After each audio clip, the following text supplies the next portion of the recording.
ঘুম থেকে উঠে প্রতিদিনকার মতো আজকেও বেলকনিতে বেশ কিছুক্ষণ দাঁড়িয়ে থাকলাম।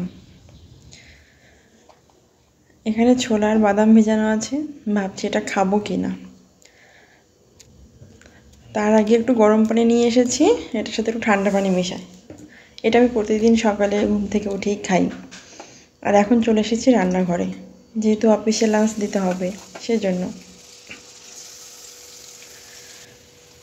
আর এক পাশে দুধ গরম করে নিচ্ছি, আর এদিকে সব মশলা দিয়ে টমেটোটাও কষিয়ে নিচ্ছি। ফুলকপি আলু দিয়ে মাছ রান্না করব।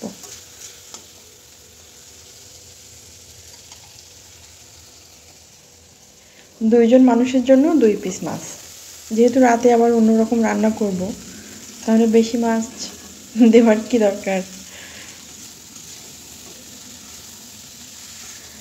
মশলাটা কষিয়ে কেটে রাখা ফুলকপি আলুটাও দিয়ে দিলাম। এবার একটু নাড়িয়ে চাড়িয়ে ঢাকা দিয়ে রাখবো।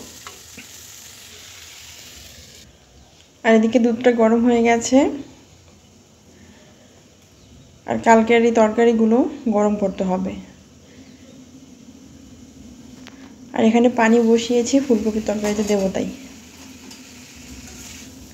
গরম পানি ব্যবহার করলে রান্নার সময়টা অনেক কম লাগে।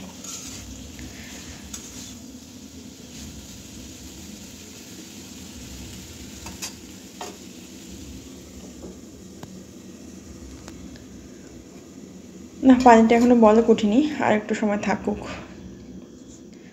সব কিছু টেবিলের উপর দিয়ে দিয়েছি। এখানে আছে কালকের পাতাকপি ভাজি, এখানে আছে সিমের তরকারি, ভাতটাও বেড়ে দিয়েছি।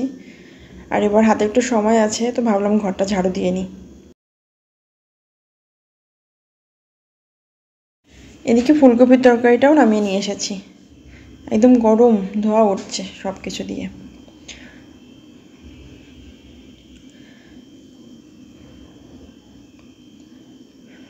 আর এবার টিফিন বাড়িটা ভরে দিই। এখানে ভাত দিয়েছি, কালকের পাতাকপি ভাজি আর আজকে ফুলকপির তরকারি। যেহেতু ছিল সেজন্য আজকে সকালে আমি একরকম তরকারি রান্না করেছি।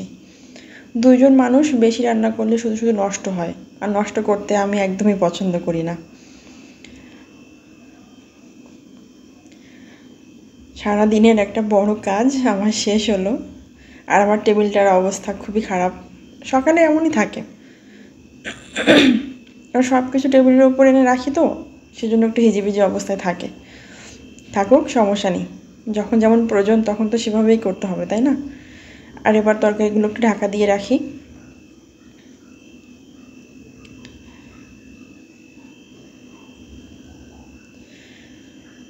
আর আমি এই ফাঁকে ভাবছি একটু থালা প্লেটগুলো ধুয়ে নিই, অনেকগুলো হয়ে গেছে থালা প্লেট।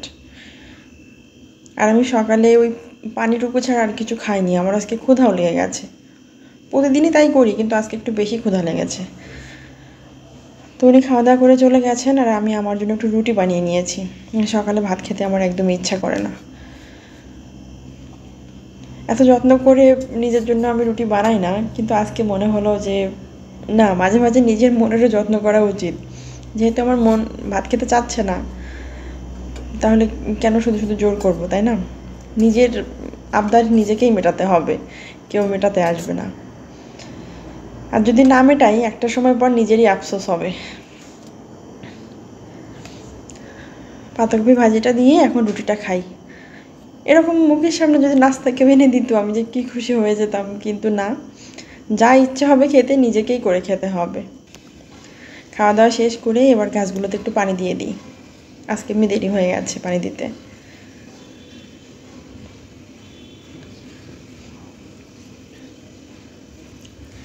আর এখানে এসে আমার মনটা ভালো হয়ে গেছে, আমার গাছে এখন দেখছি ঝাল দেখা যাচ্ছে। গত বছর রোজাতে আমার একদিনও মরিচ কেনা লাগেনি, এবার মনে হচ্ছে ও লাগবে না আল্লাহর রহমতে।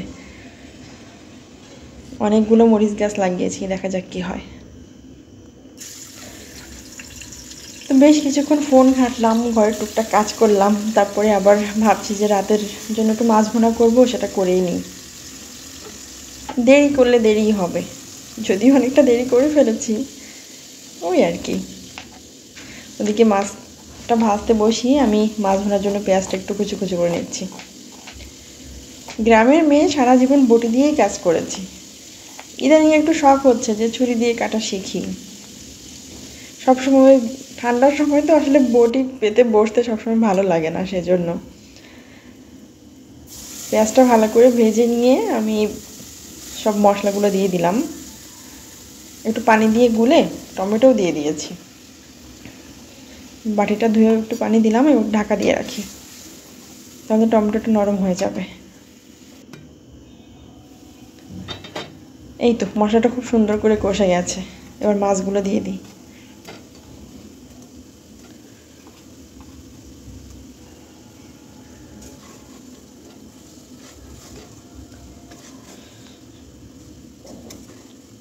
সকালে যেহেতু সব সবজি রান্না করেছিলাম, তো ভাবলাম দুপুরেও সবজি খেয়েছে, সকালেও খেয়েছে, রাতে আর সবজির অপশন না রাখি, এই জন্য একটু মাছ ভুনা করে নিয়েছি। আর আমার চুলা টুলা পরিষ্কার করা হয়ে গেছে, থালা প্লেটও সব ধোয়া শেষ। এবার আমি একটু চা খাবো। প্রতিদিন খাই না, কিন্তু আজকে মন চাচ্ছে।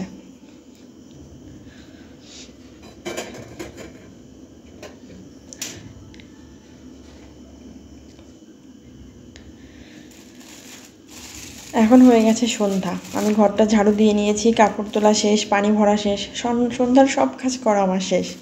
আর এখন কালকের জন্য একটু সবজি কেটে রাখলাম। কালকে যদি ভাত নিয়ে যায় অফিসে, তাহলে এই সবজিটাই রান্না করে দেবো। আর ভাবছি একটু ডিম রান্না করব। রাতে ভাত বসাবো, একটু ভর্তা দিলাম, আর সেই সাথে একটু ডালও দিলাম। টমেটো আর আলুটা ভর্তা করব, আর ডালটা পাতলা রান্না করব। আর সেই সাথে আছে মাছ ভুনা। মাছ ভুনার রঙটা কিন্তু দারুণ এসেছে, টমেটো দেওয়া আর শুকনো মরিচও দিয়েছি, সেজন্যই। আর যেহেতু ডাল বাগার দিতে হবে, আলু ভর্তা করতে হবে, সেজন্য একটু পেঁয়াজ রসুন কেটে রাখি। আর এখন আমি একটু মুড়ি মাখা খাবো, সেই জন্য পেঁয়াজ থেকে অল্প একটু পেঁয়াজ নিই। আর সকালের যে ছোলা বাদামটা আছে সেটা আমি খাইনি, সেটাই এখন ভাবছি মুড়ির সাথে মেখে খেয়ে নেব।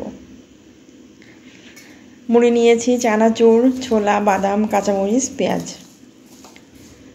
একটু তেল দিলে ভালো হতো, কিন্তু তেল এখন আর দিলাম না। মানুষের এই খাওয়ার জন্য কত আয়োজন। তো আমি এখন এটা বসে খাই। আপনারা ভালো থাকবেন। আল্লাহ হাফেজ।